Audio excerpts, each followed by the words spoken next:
This video contains news and analysis related to a recent terror attack in Kashmir. The content may include sensitive visuals and discussions that could be distressing to some viewers. Viewer discretion is advised. We strongly condemn all forms of violence and terrorism. The purpose of the content is solely to inform and create awareness based on verified reports.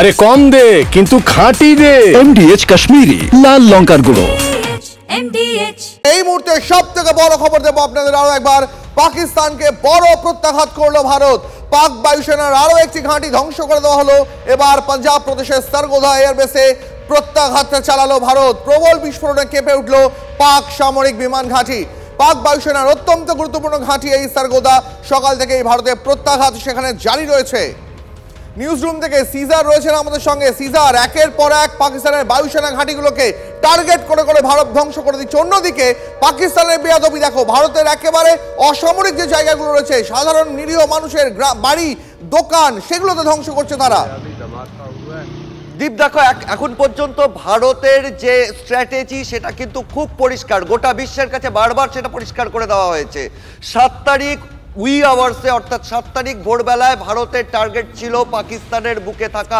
9টা জঙ্গি ঘাঁটি কোনো অসামরিক জায়গা নয় কিন্তু তারপর পাকিস্তান ক্রমাগত আমরা দেখতে পাচ্ছি ভারতের অসামরিক বিভিন্ন বসতি সেগুলোকে টার্গেট করছে আইদার সেলিং বর্ডার সেলিং তার পরবর্তীতে আমরা দেখলাম পরপর সোয়াম ড্রোনের বহর পাঠিয়ে ভারতের জম্মু হোক সেটা ভারতের অন্য যে কোনো প্রান্তে পশ্চিমের যে কোনো যে জায়গাগুলো সেখানে প্রত্যেকটা জায়গায় তারা অসামরিক মানুষকে তারা টার্গেট করছে এবং গতকাল রাতেও আমরা দেখলাম অসামরিক মানুষকে টার্গেট করছে এবং তারই প্রত্যাঘাত কিন্তু ভারত আজ কালকে রাতে আমরা দেখেছি পাকিস্তানের 4টে সামরিক বিমান ঘাঁটিকে টার্গেট করা হয়েছে রাওয়ালপিন্ডি থেকে পশ্চিম পাঞ্জাব সিন্ধ পর্যন্ত যেগুলো অত্যন্ত গুরুত্বপূর্ণ এবং আজকে সকালে সেই প্রত্যাঘাত জারি রয়েছে লাহোরের সামরিক বিমান ঘাঁটির কাছে পরপর বিস্ফোরণে কেঁপে ওঠে লাহোরের বিমানবন্দর সংলগ্ন এলাকা এবং তার কিছুক্ষণের মধ্যেই পাঞ্জাবের সরগোদা বিমানবন্দর যেটা পাক এয়ারফোর্সের অন্যতম ঘাঁটি হিসেবে পরিচিত ফরওয়ার্ড বেস হিসেবে পরিচিত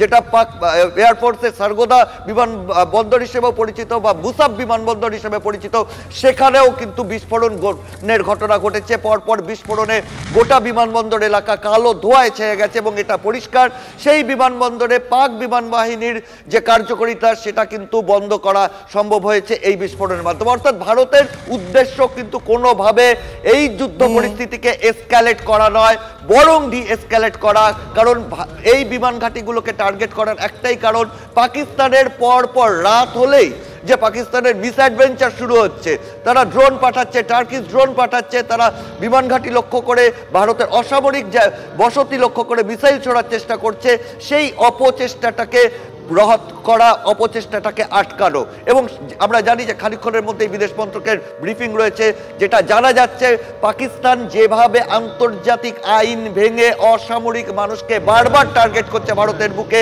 ইতিমধ্যেই অন্তত 21 জনের মৃত্যুর খবর পাওয়া গেছে সাধারণ মানুষ যাদের সঙ্গে যুদ্ধের কোনো সম্পর্ক নেই যার সঙ্গে মিলিটারি এস্টাবলিশমেন্টের কোনো সম্পর্ক নেই তাদেরকে যেভাবে টার্গেট করা হচ্ছে সেই বিষয়টা আন্তর্জাতিক ক্ষেত্রে তুলে ধরতে চলেছে ভারত অবশ্যই সেদিকে আমরা নজর থাকবে সিজার আমার সঙ্গে থাকো এই মুহূর্তে জানিয়ে রাখি আকাশে ভারতের পরাক্রমের ছবিটা আরো পরিষ্কার হয়ে গেল পাকিস্তানের অন্তত 4টি এয়ারবেস ধ্বংস করলো ভারতের বায়ুসেনা রাওয়ালপিন্ডিতে ধ্বংস নূর খান এয়ারবেস সেখানে রানওয়েটাকে কার্যত রানওয়েতে বিশাল এক গর্ত তৈরি হয়ে গেছে পাঞ্জাব প্রদেশে ধ্বংস করে দেওয়া হয়েছে রাহিম ইয়ার খান এয়ারবেস চাকওয়ালের মুরিদ এয়ারবেসও তছনছ হয়ে গেছে শোরকোটের রাফিকি এয়ারবেসও নিশ্চিহ্ন করে দিয়েছে ভারতীয় বায়ুসেনা সিজার রয়েছেন আমাদের সঙ্গে সিজার এক এক করে ভারতীয় বায়ুসেনা সেই ঘাঁটিগুলোকেই টার্গেট করছে পাক সেনার যে ঘাঁটিগুলো থেকে ভারতের দিকে উদ্দেশ্য করে ভারতের দিকে লক্ষ্য করে ড্রোন পাঠানো হচ্ছে তাও নিরীহ গ্রামবাসীদের লক্ষ্য করে স্কুলের পড়ুয়াদের লক্ষ্য করে একদমই কারণ তুমি দেখো গত 7 তারিখে ভারতের একদম প্রিসাইজ যে অ্যাটাক যে 9টা টেরর এস্টাবলিশমেন্টকে অ্যাটাক করা হয়েছিল তার পরবর্তীতে পাকিস্তানের দিক থেকে যে অ্যাটাক হয়েছে সব থেকে বড় হচ্ছে বর্ডার সেলিং উড়ি থেকে শুরু করে কুপওয়াড়া উড়ি বারামুল্লা সাম্বা পুঞ্চ রাজৌরি জম্মু প্রত্যেকটা জায়গায় কিন্তু বর্ডার ভিলেজে যেখানে সাধারণ মানুষ বসবাস করে, সেনা ছাউনি বা সেনা চৌকি লক্ষ্য করে যদি সেলিং হতো তাহলে কিছু বলার ছিল না, কিন্তু সাধারণ মানুষকে টার্গেট করা হচ্ছে, সাধারণ গ্রামে টার্গেট করা হচ্ছে। এবং সেই জায়গায় দাঁড়িয়ে তারপরেই যেভাবে ভারতের মাটিতে ভারতের আকাশসীমা লঙ্ঘন করে ড্রোনের মিছিল কার্যত পাঠানো হলো, পঙ্গপালের মতো টার্কিশ ড্রোনের বহর পাঠানো হলো, এবং সেগুলো কোথায় আছড়ে পড়লো, সেগুলো টার্গেটেড এরিয়া কোথায়, সেগুলো কিন্তু অসামরিক বসতি। গতকালই আমরা দেখেছি যে পাঞ্জাবের ফিরোজপুর জেলায় একটি জায়গায় একদম সাধারণ একটি গ্রামে এই ড্রোন আছড়ে পড়ে এবং সেখানে 3 জন গুরুতর আহত হয়েছে। কাছের আদিপুরে সেখানেও সেই একই ঘটনা। জয়সলমের, যোধপুর সমস্ত জায়গাতেই কিন্তু একদম সাধারণ বসতি, অসামরিক বসতি। যখনই তারা টার্গেট করে, এর আগে 7 তারিখের ঘটনার পরে 8 তারিখে তারা টার্গেট করেছিল, 7 তারিখ রাতেই টার্গেট করেছিল ভারতের অন্তত 15টা সেনা ছাউনি। সেই সেনা ছাউনিতে যখনই তারা টার্গেট করে বিফল হচ্ছে, তারপরই দেখা যাচ্ছে তারা অসামরিক বসতিকে টার্গেট করছে, যেটা আন্তর্জাতিক আইনের বিরুদ্ধে। কোনো যুদ্ধ পরিস্থিতিতেই অসামরিক মানুষকে টার্গেট করা যায় না, এবং সেই জায়গাটা কিন্তু পাকিস্তান করছে, এবং সেটা করছে। গতকাল বিদেশ মন্ত্রকের পক্ষ থেকে এটাও বলা হয়েছিল, স্পষ্ট করে দেওয়া হয়েছিল প্রমাণ সহকারে, যে অসামরিক বিমান চলাচল চালু রেখেছিল পাকিস্তান। অসামরিক মানুষকে, পাকিস্তানের সাধারণ মানুষকে প্রাণ সামনে ঢাল হিসেবে ব্যবহার করে পাকিস্তান পর এই অ্যাটাক চালিয়ে যাচ্ছে। অর্থাৎ ভারত পাল্টা অ্যাটাক করতে গেলে সেখানে সেই এয়ার স্পেসে তখনও চলছে অসামরিক বিমান। ভারত দায়িত্বশীল প্রতিবেশী হিসেবে কোনোদিনই সেই জায়গায় কোনো ধরনের এই ধরনের প্ররোচনায় পা দেয়নি, আজও দেয়নি। এখন পর্যন্ত ভারতের যে প্রত্যাঘাত সবটাই কিন্তু পাকিস্তানের মিলিটারি এস্টাবলিশমেন্টকে লক্ষ্য করে, যাতে পাকিস্তানের এই মিস অ্যাডভেঞ্চার বন্ধ করা যায়। একেবারে সিজার আমার সঙ্গে থাকো। আরও একবার আপনাদের জানিয়ে রাখি, পাকিস্তানের 4টি এয়ারবেস ভারত ধ্বংস করেছে, এবং এখনো পর্যন্ত সিজারে যেমনটা জানাচ্ছিল খানিকক্ষণের মধ্যে বিদেশ মন্ত্রকের ব্রিফিং রয়েছে, ভারত কিন্তু প্রত্যেকটা প্রমাণ একদম পরিষ্কার করে সামনে নিয়ে আসছে। প্রত্যেকটা প্রমাণ যে প্রত্যেকবার পাকিস্তানের সেনা তারা বারবার ভারতের গ্রামগুলোকে টার্গেট করছে, নিরীহ গ্রামবাসীরা মারা পড়ছে, কিন্তু পাল্টা বড় প্রত্যাঘাত চালাচ্ছে ভারত। এই মুহূর্তে লাহোর থেকে যে খবর পাওয়া যাচ্ছে, লাহোরের মাটিতেও ভারতের বড় প্রত্যাঘাত। পরপর বিস্ফোরণে কেঁপে গেল লাহোর, জোড়া ড্রোন অ্যাটাকে বেসামাল লাহোর। এই মুহূর্তে সেই ছবি দেখাচ্ছি আপনাদের, পরপর জোড়া বিস্ফোরণ লাহোরে, ড্রোন অ্যাটাকে বেসামাল লাহোর।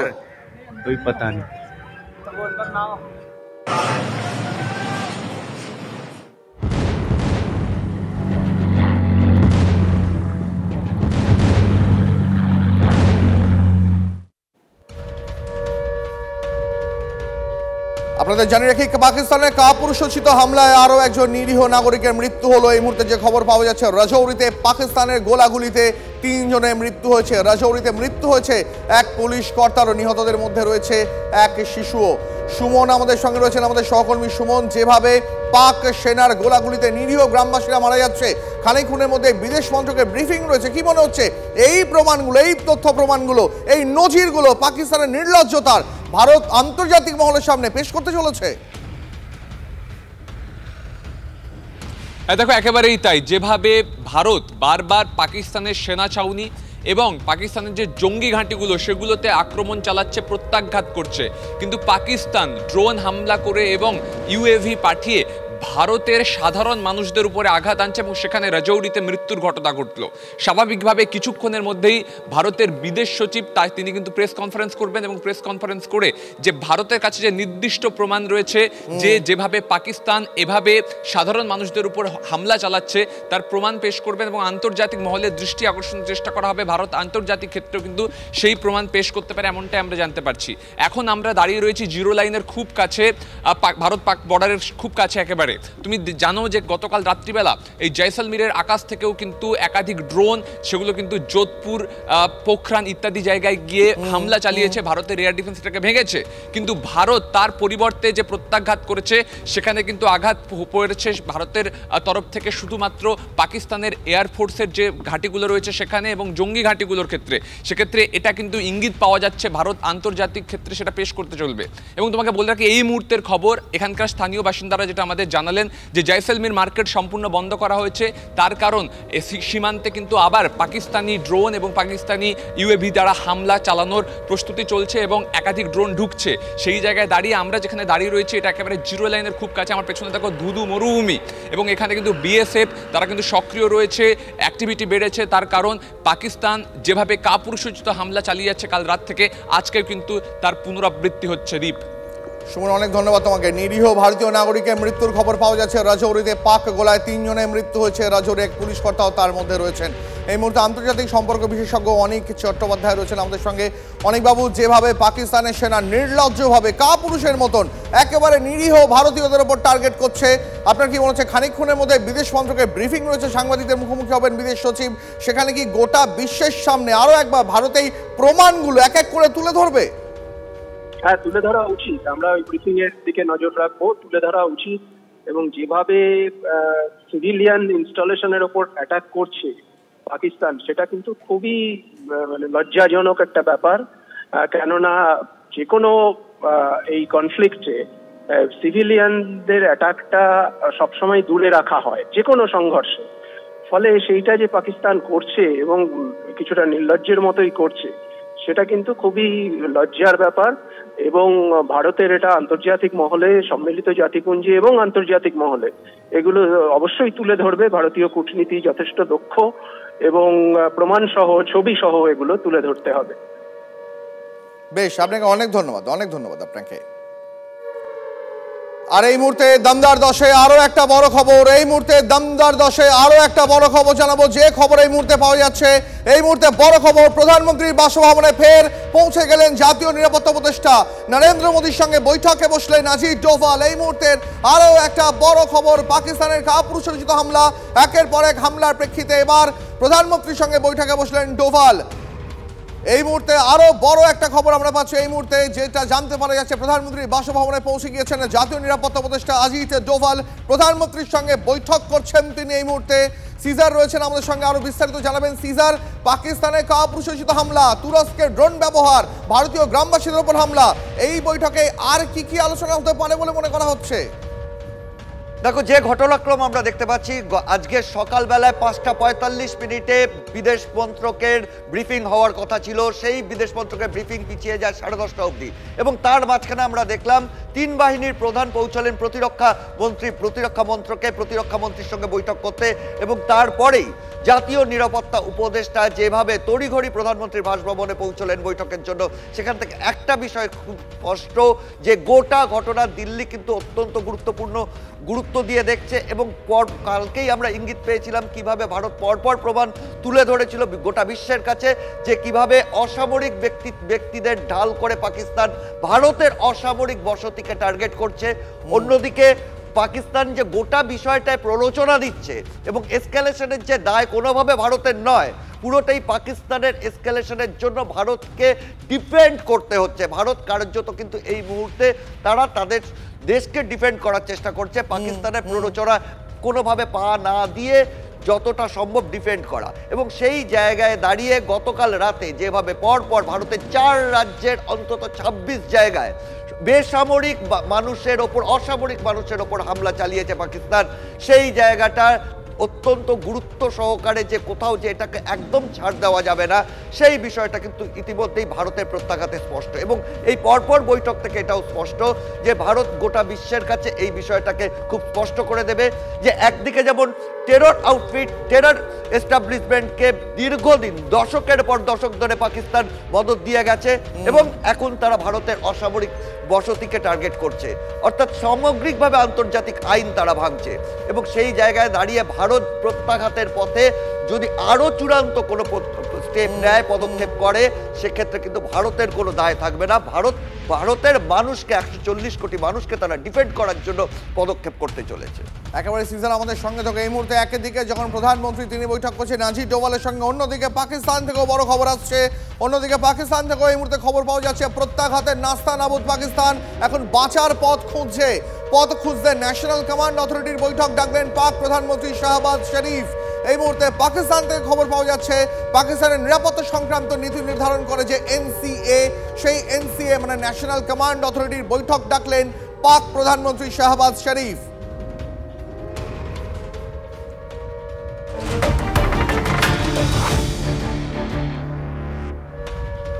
এর পাশাপাশি আরো একটা খবর জানিয়ে রাখি আপনাদের, ভারতে হামলা চালাতে তুরস্কের ড্রোন ব্যবহার করছে পাকিস্তান, তার প্রমাণ আবারও মিলল।